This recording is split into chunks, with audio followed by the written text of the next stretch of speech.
இரண்டு வார்த்தைகளை கர்த்தருடைய வார்த்தையாக சொல்லும்படியாக நான் படிக்கப்பட்டிருக்கிறேன். ஒரு பெரிய பிரசங்கம் பண்ண வேண்டியதில்லை. என்று கேட்டால் ஆண்டவரை துதிகளின் மத்தியிலே வாசமாயிருக்கின்ற தெய்வம், அவரை நாம் நன்றாக துதித்து ஆராதனையின் மத்தியிலே நாம் செய்து கொண்டிருக்கிறோம். இப்படிப்பட்ட ஒரு சூழ்நிலையிலே வேத பகுதியை வாசித்து விட்டு ஒரு வார்த்தைகள் சுருக்கமாக நான் முடித்து விடுகிறேன். மத்தேயு 14ஆம் அதிகாரம் வசனங்கள் 22 நாம் வாசிக்கிறோம். 22 36 வரை. மத்தேயு 14ஆம் அதிகாரம் 22வது வசனத்திலிருந்து 36வது வசனம் வரை வாசிக்கலாம். எல்லாரும் எடுத்துக்கொள்ளுங்க. இயேசு ஜனங்களை அனுப்பிவிடுகையில் தம்முடைய சீஷர்கள் படவிலே ஏறி தமக்கு முன்னே அக்கரைக்கு போகும்படி அவர்களை துரிதப்படுத்தினார்.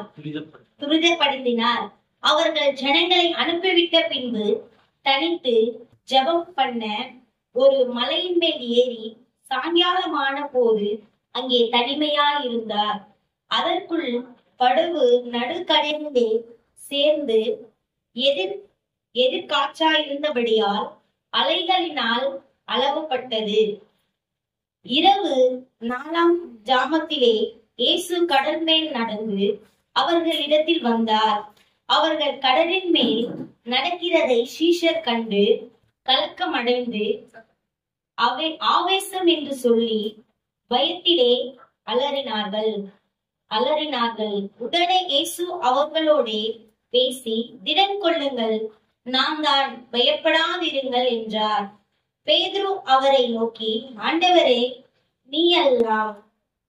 நீரல்லா நான் ஜலத்தின் மேல் நடந்து உம்மிடத்தில் வர கட்டளையிடேன் என்றார்.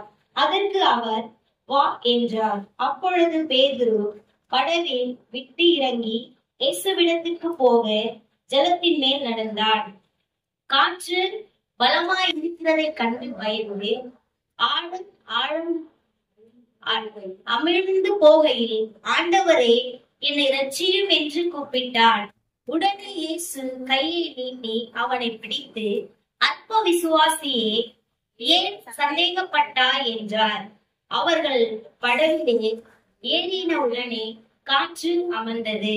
அப்பொழுது படவில் உள்ளவர்கள் வந்து, மெய்யாகவே நீ தேவனுடைய குமாரன் என்று சொல்லி அவரை பணிந்து கொண்டார்கள். பின்பு அவர்கள் கடலில் கடந்து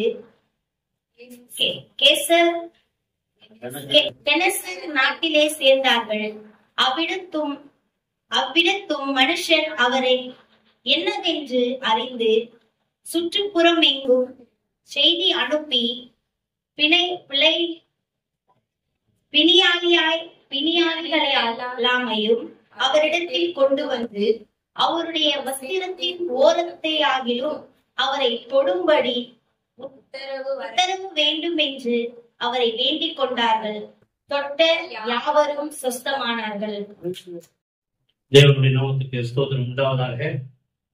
உங்கள் மத்தியிலே இருப்பது முன்பு கூறியது போல நாம் மகிழ்ச்சி அடைகிறோம். இந்த வரவேற்பை தன்மைக்காக தேவன் உங்களை ஆசீர்வதிப்பாராக. இந்த நாளிலே ஒரு சிறு கர்த்தருடைய வார்த்தையை நாம் பகிர்ந்து கொள்வதற்காக செய்கிறோம். வாசிக்க கேட்ட இந்த பாகத்திலே ஒரு சம்பவம் நடைபெறுகிறது. இங்கே வாங்க படங்களை போகலாம் அப்படின்னு போறாங்க. அதுக்கு முன்னால ஒரு சம்பவம் நடக்குது. அங்க காத்து படகுல இருக்கிறாரு. இந்த சம்பவம் உங்களுக்கு தெரியுமா, அதை சொல்லணுமா? சரி. அப்போ என்ன ஆகுது, இந்த பகுதியை ஒரு நாலு விதமா நான் பிரிக்கணும்னு ஆசைப்படுறேன். எப்படி தெரியுமா? பாருங்க, இப்ப நீங்களே வாசிக்க 22 24 ஒரு வசனம், 2 வசனம். 22 24. இயேசு ஜனங்களை அனுப்பிவிக்கையில் தம்முடைய சீஷர்கள் படகில் ஏறி தமக்கு முன்னே அக்கரைக்கு போகும்படி துரிதப்படுத்தினார். சரி, இப்போ நமக்கு இயேசு எத்தனை வருஷம் ஊழியம் செஞ்சாருன்னு பாக்குறோம். 33 வருஷம் இருந்தார். ஆனா ஊழியம் செஞ்சது 3 வருஷம். இப்ப இந்த 3 வருஷம் ஊழியத்துல எல்லாத்தையும் கவர் பண்ணிட்டார். நம்மளை கூப்பிடுறது, நம்மள என்ன பத்தி சொல்லணும், நமக்கு என்ன பண்ணணும், எல்லாத்தையும் சொல்லி முடிச்சுட்டு பரலோகத்துக்கு நம்ம போற வழியையும் காட்டிக்கணும். அது எப்படி செஞ்சாருன்னா, தன்னுடைய வாழ்க்கையவே முன்னால வச்சு ஒண்ணுமா காமிச்சுக்கிட்டே வாழ்க்கைன்னா என்ன அப்படிங்கிறத காமிட்டு போனேன். அதைத்தான் நம்ம பின்பு இல்லையா. இப்போ இந்த கரையில இருந்துட்டு படகுல போய் அந்த கரைக்கு போனாங்க. என்ன சொல்றது, இக்கரையில இருந்து அக்கறைக்கு போவோம் வாருங்கள் இல்லையா. அப்ப போகும்போது நடக்கிற சம்பவத்தை தான் இப்ப நம்ம பேசிப்பாங்க. இது 4 முதல்ல அவர் அனுப்பிச்சிடுற படகு போகும்போது அந்த படகுனுடைய பயணத்தை, இந்த பயணத்தை 4 விதமா நான் பிரிக்கிறேன். எப்படின்னாக்கா, முதல்ல அவங்க மட்டும் போறாங்க. அப்ப யார் போல? அப்போ அந்த பயணம் இயேசு இல்லாத, புரிஞ்சுக்கிட்டீங்களா? அவ்வளவுதான், தீர்ந்து போச்சு. நீங்களே பிரசங்கம் பண்ணிட்டு போடுறீங்களே. இந்த பயணம் எல்லா பாசங்க அவர் பண்ணி வச்சிருக்கிறார். அப்போ இயேசு இல்லாத ஒரு பயணம் அங்கு நடைபெறுது. ஏன்னா முதல்ல அவர் போறாரு. அப்போ இயேசு இல்லாத ஒரு பயணத்திலே என்னன்னா நடக்கும், இப்போ எல்லாம் நடக்கும், எல்லா பிசாசும் உள்ள நுழையும். ஆமா, எனக்கு கஷ்டம் வருது, வீட்டுக்காரி மூலமா வரலாம், புருஷன் மூலமா வரலாம், நான் வாயை திறக்கவே வேண்டியது, எல்லாம் வரணும், எல்லா பிசாசும் உள்ள நுழையும். நமக்கே தெரியாது, நமக்கே தெரியாத அளவுக்கு எல்லா பிசாசும் உள்ள வரும். அதுக்கு இடம் கொடுக்கலாமா? கொடுக்கக்கூடாது. ஆனா அது எப்படி நடைபெறுது? இல்லாத ஒரு பயணத்துல போகும் பொழுது இப்போ அங்க என்னெல்லாம் நடக்குது? அவிசுவாசம் அதுதான் நடக்குது. இப்ப அடுத்த 25 இருந்து 22 அந்த இன்னும் 2 வருஷத்தை படி. 25 ஜாமத்திலே இயேசு கடல் மேல் நடந்து அவர்களிடத்திற்கு வந்தார். இப்போ நடக்கிறதை சீசர் கண்டு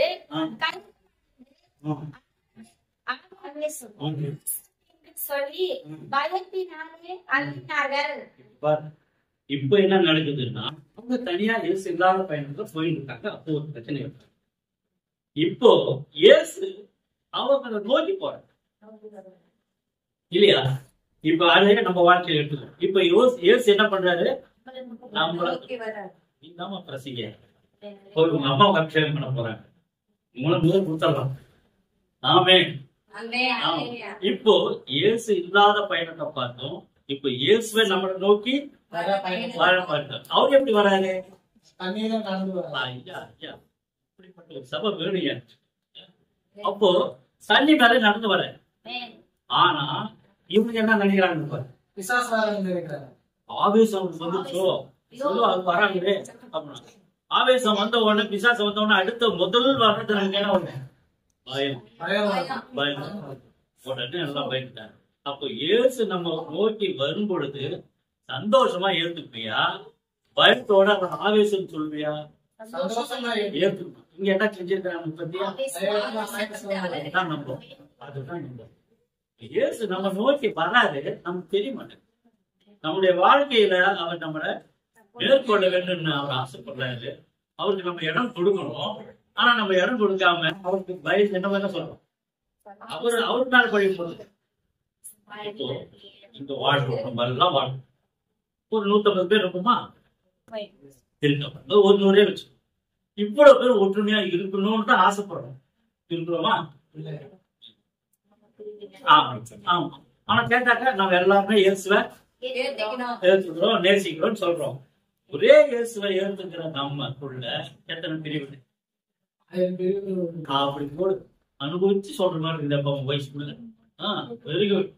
அப்போ இயேசுவை ஏற்றுக்கொள்ளும் போது கூட, அவர் நம்ம நோக்கி வரும் போது கூட பிரச்சனை இருக்குது, வரும், எல்லாம் வரும். ஆனா அவர் என்ன சொல்றாரு? அடுத்த உடனே நமக்கு வந்தது என்ன வந்துச்சு? பயம்.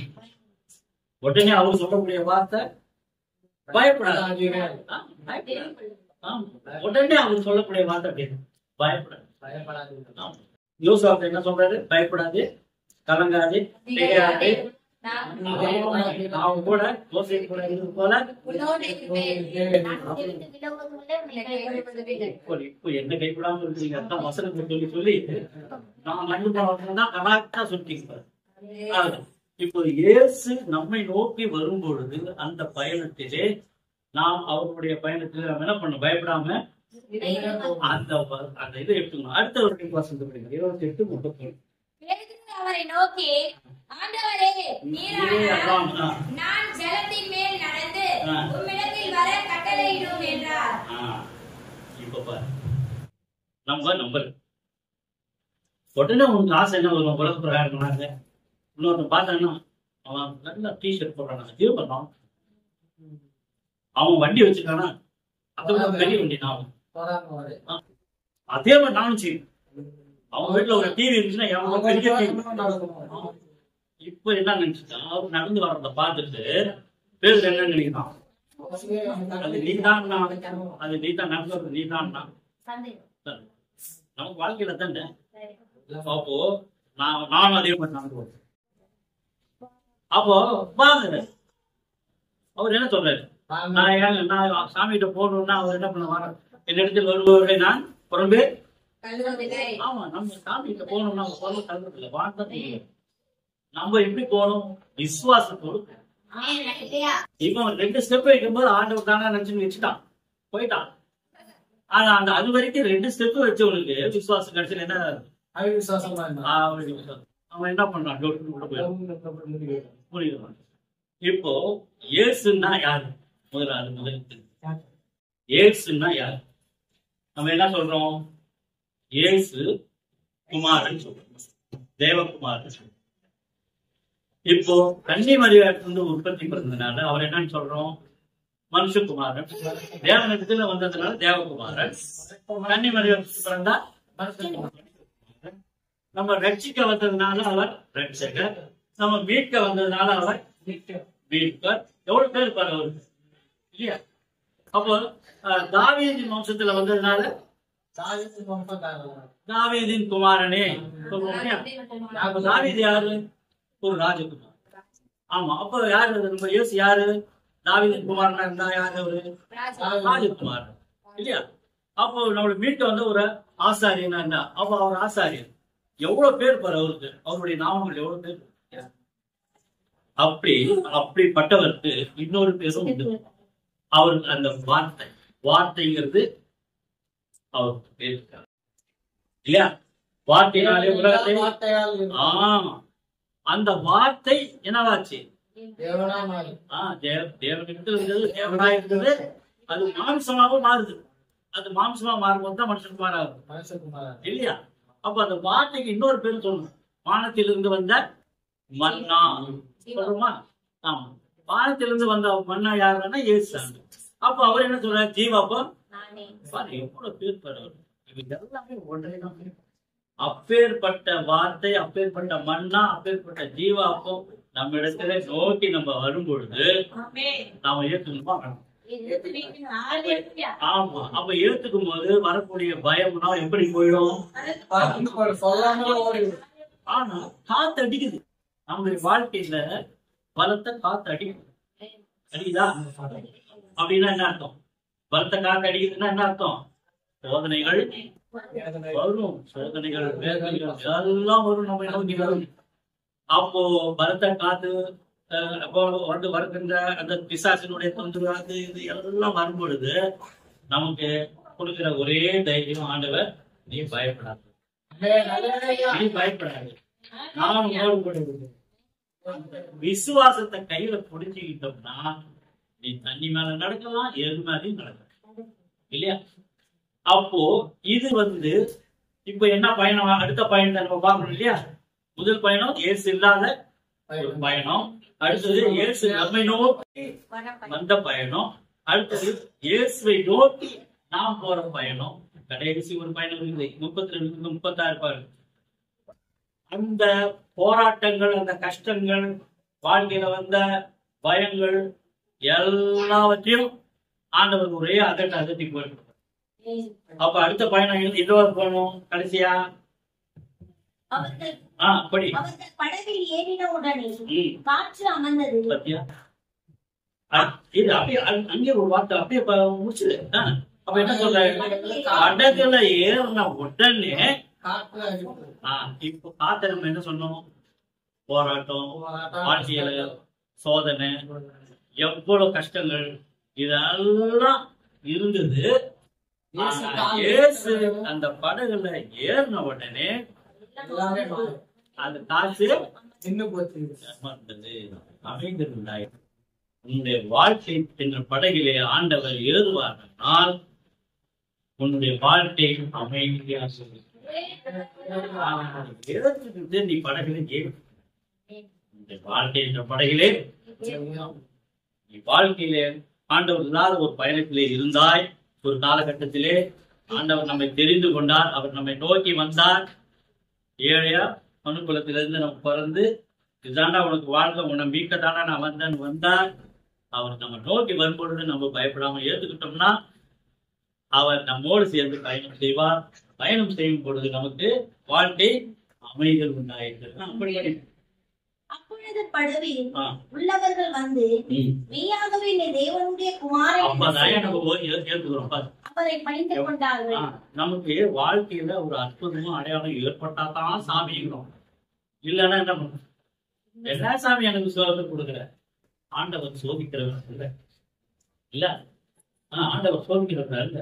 நம்ம தான் சுய இச்சையினால இழுக்கப்பட்டு நம்ம தான் அலைஞ்சு திரிஞ்சு சோதனைக்கு உள்ள போறோம். அதுதான் ஜெபம் என்ன பண்றோம்? ஆமா, நம்ம என்ன ஜெபம் பண்றோம்? சோதனைக்கு பிரவேசிக்க பண்ணாமல் தீமையிலிருந்து ரட்சித்துக் கொள்வாங்க. அது ஆண்டவருக்கு கொடுத்த காலத்துல இருக்கு.